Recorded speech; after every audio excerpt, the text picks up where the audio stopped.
Gusto lang nilang puntiryahin. Yung gusto nilang sirain. Pagkatapos, kunwari, in aid of legislation. Ngayon pala, impeachment. Maski saan mo kwentahin Kung mukhang narinig ang panawagan ninyo. Kasi di ba kahapon, ang sabi nyo ay, bakit hindi niyo pa imbestigahan din yung ibang mga alias, di ba? Alias ni Joma Sison. Sapagkat hindi mo, ayaw mong tanggapin na isang resibo ay nakapangalan kay Mary Grace Piatos. Ano pa yung isa? Kokoy Villamin. O yung isa kay Kokoy Villamin. Opo. Mga aliases, mga nom de guerre. Si Jose Maria Sison, ano ba yung pangalan, ano ba yung nom de guerre ni Jose Maria Sison dyan? May alias din ba yan? Wala akong... Amado Guerrero. Okay. Si Amado Guerrero ay si Jose Maria Sison. Okay. Ay, yung mga NPA, mga aliases ang ginagamit. Totoo naman po yan. Ano yung nom de guerre ni Congressman Stephen Paduano? Yung luwalhati at ang pagkakaintindi. Karapali Luwalhati. Yung Karapali luwalhati. Bakit hindi natin manduhan ng Philippine Statistics Authority? Itanong po natin kung may birth certificate si Karapali Luwalhati. Kung siya'y nag-asawa. Kung siya'y namatay. Meron kayang maipoproduce na ganitong dokumento ang Philippine Statistics Authority? Baka wala. Wala. Aliases Ano ang alias ni Marcelo Del Pilar? Marcelo H. Del Pilar. Nason? Marcelo H. Del Pilar. Plaridel. Bulacan. Di ba? Ano ang nom de guerre ni Emilio Aguinaldo? Ang unang Pangulo ng Republika ng Pilipinas. Magdalo. Yan. PSA. Kumuha ka ng birth certificate ni Magdalo. Kung meron siyang passport. Magdalo group, baka may makuha. Kung meron siyang, ano yung TIN? Tax identification number. Baka panahon nila, sedula pa. Baka tingnan mo nga mo kung meron SSS number si Magdalo. Alam na po nila na yan ay mga aliases na ginagamit po sa pangalan po ng intelligence at confidential fund sapagkat ito po'y proteksyon para po sa ating bansa at sa lahat ng kanyang mga pinuno, mga opisyales at mga mamamayan na kailangan proteksyonan. Bakit pipilitin po ninyo ngayon na ihayag yung mga assets na tumutulong po sa ating bansa? Yan, papunta yan. O saka ngayon, uusigin ngayon ang opisina ng Pangulo, ng pangalawang Pangulo, sapagkat mayroon nga problema doon sa mga voucher. Ang totoo niyan hindi ka na kailangan humingi ng resibo sa totoo lang. Nako. Ano ba yung bago mo sasabi? Yung bago, Huwag kumapit kayo. Baka, uminom muna kayo ng tubig kasi ito ay baka uminit ulo nyo. Kasi di ba kahapon, ang sabi nyo ay, bakit hindi nyo pa imbestigahan din yung ibang mga alias, di ba? Alias ni Joma Sison. Alias ni kung sino-sino. Si Piatos. Kung mukhang narinig ang panawagan ninyo ng House Committee on Good Government. Kaya lang, eto sinabi ko, baka uminit ulo ninyo, mukhang pinapainit nga ang ulo ninyo dahil ang kanilang gusto ay i-verify ng Philippine Statistics Authority. Gawin mo kung gaano karaming pangalan dito. Gaano karami? 677 na mga pangalan. Oo nga, kahit 10 milyon pa na pangalan yan. Ang pinag-uusapan natin, mga ginamit yan na asset ng ating pamahalaan. Ayun nga kung, alam mo, ito yung mga tumanggap ng confidential funds, di ba? Ipinabe-verify sa PSA ng komite. Oo, di mahihirapan yan sapagkat hindi naman totoong tao yung mga pangalan nila. Sinabi na nga natin, nom de guerre, aliases. Di ba? Ba't kailangan pa i-verify ko? Yun na nga yung pala isipan sa akin Kung talagang sila, ginagamit nila yung kanilang mga sentido komon, halimbawa. Kasi nga, mukhang hindi nila alam na nom de guerre yun So doon sila nanggagaling. Baka meron silang motibo kong na parang ipakita sa publiko na, ayan, mga peking pangalan, Ganun nga. Pinag-aalab nila yung kaisipan ng ating mga kababayan. Oo nga, Hindi naman po pwedeng mangyari yung ganyan. Ang mga resibong ganyang karami, ilan? Mga 777 ito. 677. Gawin na po nating 600 million.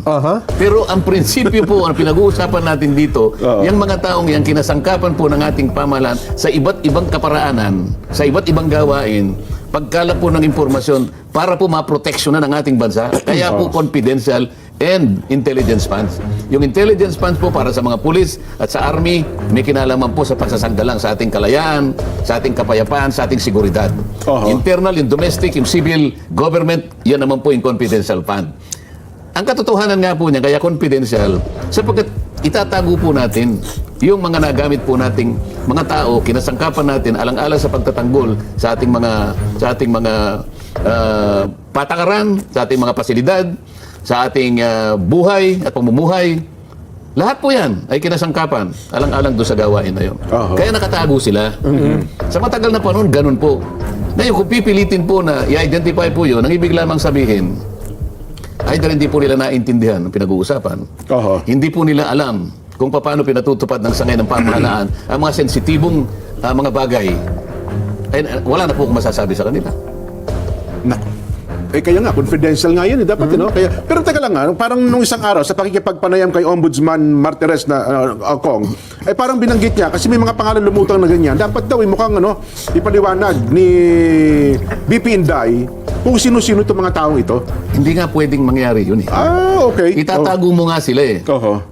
Yun ang nature ng kanilang gawain. Yun ang nature ng dokumento. Kaya, nasa sa kanila yun. Kung hindi po nila maintindihan yun, may problema sila. Pangalawa, kailangan ibalikan natin. Kung hindi po talaga kayo namumulitika at inuusig nyo lang ang opisina ng Pangalawang Pangulo, bakit yung natitirang halos 400 na opisina na meron ding ganyang tipo ng pondo at nabigyan din sila ng notice ng COA, pinagpapaliwanag din sila, bakit yung 400 offices wala po kayong tinawag? Confidential funds din to? May mga Mary Grace Piatos din sila. Sigurado yun. Kasi confidential funds. Confidential fund nga ay mahigit na 400 offices. Dapat pinatawag nyo rin, isa-isahin din nating tanungin sila. Bakit po hindi nyo ginawa? Yun muna yung sagutin nila. Kasi pinagpapaliwanag din sila ng COA eh. Meron din silang notice of disallowance eh. Nagtapat sa akin ng COA. Karaniwan po dyan kanya 350 to 400. So, kung alimbawa, maging safe tayo, pwede na bang safe? Yung 300, safe na safe po yan. 300 na lang, sabihin na natin, para eksakto. Hindi, sabi niya 350, safe na safe. Okay, sige, Bakit ka ako? Isa lang. Ito lang ka ako yung pinagtatalunan natin. Yan lang po naman ay hiningi ninyo eh. Nasagot sa amin. Oo nga naman. Kung hiningi po kanya yung 350, bibigay din po, lalo kayo kako magkakasala siguro. Magkakawindang-windang na kayo niyan. Sapagkat kako, isinurrender ninyo kako yung tungkulin ninyo. Kayo ang merong mandato na mag-usisa, mag-audit.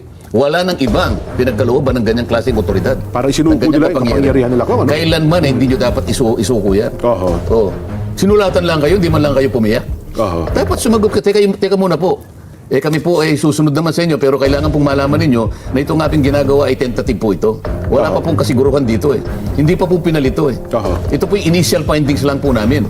Kapag binigay po namin yan, baka magkamali po kayo at kami po ay malalagay sa alanganin.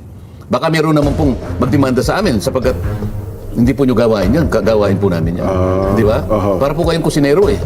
Kami pong magluluto eh. Biglang lang kayong papasok. Itataboy nyo kami, tapos kayo magluluto. Teka muna, kami po ang nakakontrata rito eh. Magagalit po itong restaurant na to. Nakakontrata po kami rito. Bigla kayong papasok, kayo po magluluto. Paano kung nalasog po lahat ng mga yung mga kakain ng niluto nyo, di kami po magkakasala. Madidimanda lahat ng kusto. Pasensya na po ha, pinapaliwanag ko lang po sa inyo. Pagka ganun yung paliwanag ko, nagsasalita ako, tayo malalapad na dyaryo, puro bingi. Walang isusulat kahit ano. Takot na takot. Mabuti pa si Nelson, paminsan-minsan nakikita ko yung litrato niya eh. Hindi, idadagdag ko Ano sa palagay mo? Anong nangyari sa mga malalapad na dyaryo na nagkukunwari? Sabi pa niya balanced news. Fearless views. Puro kabalintunaan eh. Puro pagpapanggap, kagaya rin itong manifestong ito. Saan ka nakakita? Balance news. Balance news. Paano balance? Yung nagsalita, hindi man lang binanggit eh. Yung binanggit, yun ang gulo. Ewan ko ba? Ano ba yung punto mo? Idadagdag ko kasi COA ito. 5:30 na pala eh. COA ito, Kong eh, ha? Ano sabi? Idadagdag ko lang kasi ito yung isa rin sa malaking issue ngayon eh. Naglabas po ng audit report ang COA sa PhilHealth naman. Ito yung sa 89.9 billion unutilized funds. Ang sabi ho ng audit team, hindi nyo dapat binalik yung pondo sa National Treasury. Dapat yan, pinagamit nyo dun sa mga benepisyaryo. At least, pinababa nyo yung kontribusyon o kaya dinagdagan yung benepisyo. So, ito ang tama na pag-audit. Dapat dadaan sa COA, tapos sila ang magsasabi kung ano yung mga dapat na ginawa o hindi ginawa ako.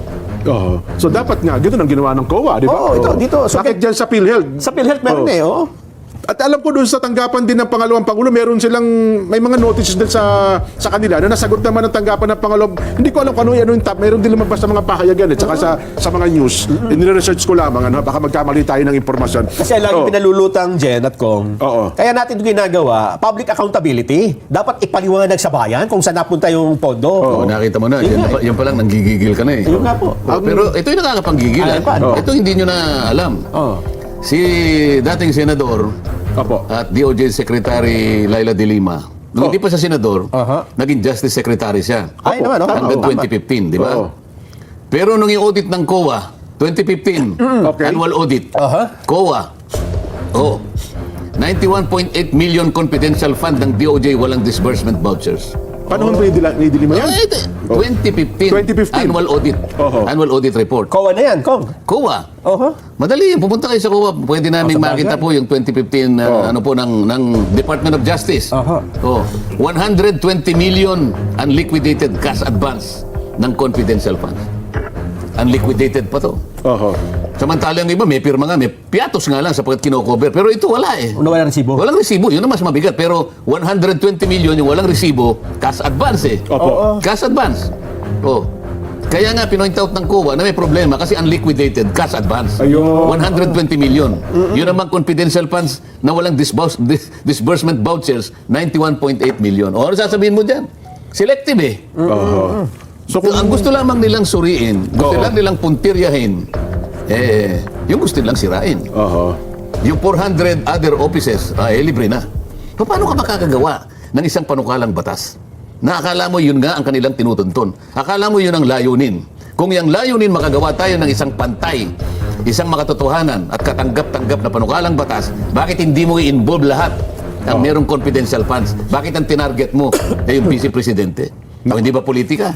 Mukhang Politika lang. malinaw na malinaw. Pagkatapos, Politika. kunwari, in aid of legislation. Oo. Ngayon pala, impeachment. Maski saan mo kwentahin eh. Oho. Oo. So